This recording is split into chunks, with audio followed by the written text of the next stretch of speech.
ডিরেক্টরকে কাজী হায়াত গড় তালা দেওয়া কেউ রাখতে পারতো না। সত্যি আমি অন্তর থেকে চাই ছবিটি যেন একটা সুন্দর ছবি হয়। যারা আসলে আমার সহশিল্পী আছেন, আমি তাদের অভিনয় দেখে ছোটবেলা থেকে বড় হয়েছি। আমি ছোটবেলা থেকে ওকে প্রেম করতেই দেখতেছি। অনেকবার এরকম কথা হয়েছে যে এখানে এসে কোনো ছবি বা কোনো কাজ করব, কিন্তু আলটিমেটলি নানান কারণে এখানে আসা হয়নি। এই যে তার আন্তরিক একটা ভালোবাসা বাংলাদেশের প্রতি, সে মানে বাই রোডে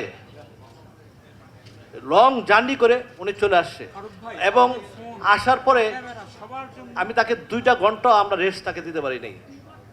এই জন্য আমি অনেক দুঃখিত। হ্যাঁ, এবং মধ্যবিত্ত সরকারের যে ভালোবাসা বাংলাদেশের প্রতি এবং আমাদের গল্পের প্রতি, আমাদের যারা সিনিয়র যেখানে আর্টিস্ট আছে, আমি যদি বলি বাংলাদেশের আমিন খান, মানে এটা তো আপনারা সবাই জানেন। হ্যাঁ, যে আমিন খানের একটা ঘটনা আমি বলি। আমি সেদিন যখন ওকে সাইন করে, আমি বন্ধু তোমাকে আমি চিনি, কেমনে? তুমি কিন্তু গল্প খারাপ হলে ডাইরেক্ট মুখের উপরে না করে দিতা, ঠিক আছে? হ্যাঁ, তুমি কিন্তু যতই বন্ধু কই আর যতই যাই কিছু, তুমি কিন্তু তোমার জায়গায় 1 নাম্বার থাকো, ঠিক আছে? যে বলেন, যত নায়ক বলেন, যত যাই কিছু বলেন, ডিরেক্টরকে কাজী হায়াত গড় তালা দেওয়া কেউ রাখতে পারতো না। আমার বড় ভাই কাজী হায়াত সাহেব এখানে, ঠিক আছে?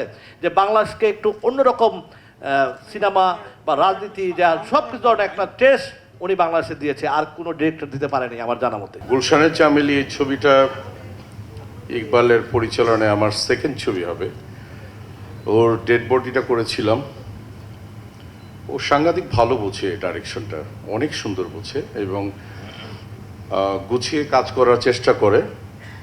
আমি যেটা পেয়েছি ইকবালের কাছ থেকে, হোপফুলি আমি এই ছবির যে ক্যারেক্টারটা করছি রিয়েলি গুড, এবং আমার মনে হয় যে আমাকে সুন্দর করে মূল্যায়নটা করবে ইকবাল, এবং কো আর্টিস্ট হিসাবে আমার বন্ধু মিশাকে পাচ্ছি। আর প্রায় 92-তে বোধ হয়, সম্ভবত 92-90 হবে, রোজিনা ম্যাডামের সাথে আমি কাজ করেছিলাম অগ্নিপথ ছবিটা, এবং এত বছর পরে, প্রায় 30 বছর ঊর্ধ্ব পরে গিয়ে আবার একসাথে কাজ করব, এটা আমার জন্য সৌভাগ্য।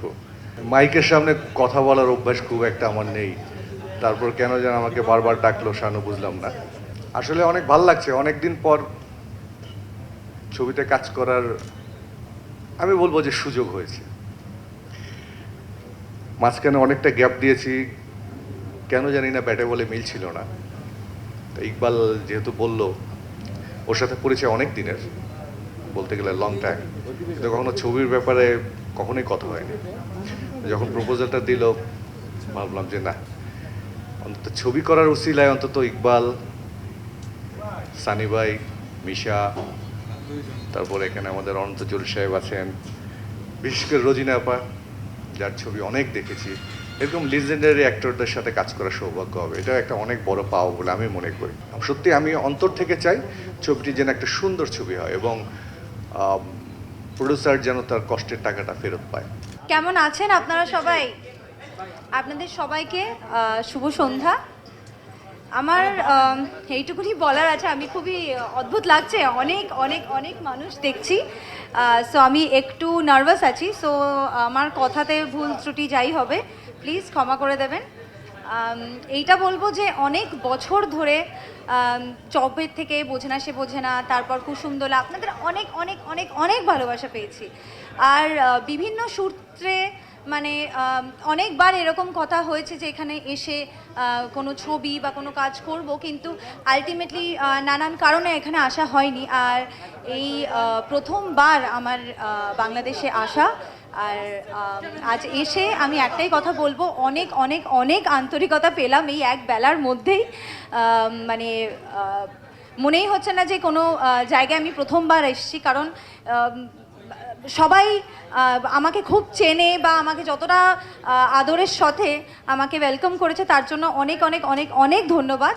আর তার জন্য আমি ইকবাল ভাইকে অনেক ধন্যবাদ জানাতে চাইবো, এবং মিস্টার জাহাঙ্গীরকেও, যে আমাকে এই সুযোগটা দেওয়ার জন্য, যে আমি এই ছবিটা করতে পারছি। আসসালামু আলাইকুম, আমি আজমেরি হক বাঁধন। আজকে আসলে এই সিনেমার এরকম একটা অনুষ্ঠানে এসেছি। আমাকে অনেকেই জিজ্ঞেস করেছে যে তুমি এই সিনেমায় কেন? তো আমার উত্তরটা ছিল যে আমি আসলে নতুন একটা অভিজ্ঞতার ভেতর দিয়ে যেতে চাই। আমি চাই না যে আমাকে বলা হোক যে আমি শুধু রেহানা মারিয়াম নুরি করতে পারি। আমি চাই আমাকে এমন একজন আর্টিস্ট হিসেবে বাংলাদেশের মানুষ মনে রাখুক যে সব ধরনের সিনেমা করতে পারে বা করতে জানে। এবং এখানে যারা আসলে আমার সহশিল্পী আছেন, আমি তাদের অভিনয় দেখে ছোটবেলা থেকে বড় হয়েছি। আল্লাহ, আচ্ছা সরি, অত ছোটবেলা না, মানে তাদেরও ছোটবেলা থেকে আমার ছোটবেলা। সো আমার কাছে আসলে ওনাদের সাথে স্ক্রিন শেয়ার করা মানে একটা বিশাল ব্যাপার। আর আমি আমিন খান ভাইয়ের সাথে আগে একটা কাজ করেছি, আমরা নাটকে কাজ করেছি। তো যখন আমাকে ইকবাল ভাই এবং আমাদের প্রডিউসার সাহেব যখন আমাকে বললেন যে আমিন খান ভাই আছে এবং বাবু ভাই, তখন আমার কাছে মনে হলো যে আচ্ছা ঠিক আছে। তারপরে যখন আমি শুনলাম যে রোজিনা আপু আছেন, মিশা ভাই আছেন এবং আরও যারা আছে, মধুমিতা এবং আমাদের নতুন আরেকজন অভিনেত্রী আছে, সবাই মিলে আমরা আসলে একটা ভালো কাজ করার চেষ্টা করব। বিসমিল্লাহির রহমানির রহিম। আমি অনেক কিছু বুঝি না। এই রুমের মধ্যে আমার বন্ধু মুরসানি কেন সানগ্লাস পরে আমি বুঝি না। আমিও বুঝি না যখন কাউকে কথা বলতে দেয়া হয় তখন আমার ছোট ভাইরা কেন কথা বলে আমি তাও বুঝি না। আসলে আমাদের কি বোঝা উচিত সেটা আমাদের বোঝা উচিত যে আমাদের কোনটা কোন সময় বলা উচিত, বোঝা উচিত, করা উচিত। মুরসানি বললো যেমন ও চোখের প্রবলেম আছে, ও চোখও তো কানা, ঠিক আছে, আচ্ছা কনসিডার করা গেল। চশমাটা পরার কারণ হচ্ছে ও চোখে কম দেখে। কিছু মনে করবেন না, বয়স হইলে বন্ধু তো বাঁধন ছোটবেলা থেকে ওর ছবি দেখতেছে, আমি দেখিনি অবশ্য। আমি ছোটবেলা থেকে ওকে প্রেম করতেই দেখতেছি, প্রেম করেই যাচ্ছে। যাই হোক, আজকে যে আবহাওয়াটা তৈরি করে দিয়েছে আমার ভাই শানু, যে কোনোভাবে শানু, আমি জানি না কোনো ক্যারেক্টার কে কে ছবিতে আছে, আমি শিওরলি বলতে পারি না। তো শানু আমার ভাই যাতে ছবিতে বিশেষ একটা ক্যারেক্টার প্লে করে, এই ছবির জন্য লাভ হবে গ্যারান্টি দিয়ে বলতে পারি, কারণ এই ঘরটাকে একাই কন্ট্রোল করেছে শানু। যদি কমার্শিয়াল ছবি চলে তাহলে প্যারালাল ছবি চলবে, আর্ট ছবি চলবে, ফেস্টিভ্যাল বেসড ছবি চলবে, কিন্তু কমার্শিয়ালি যদি ওই দেশের প্রডিউসাররা, ডিরেক্টররা যদি হিট না থাকে তাহলে কখনো ইন্ডাস্ট্রিতে আর্ট ছবি হবে না।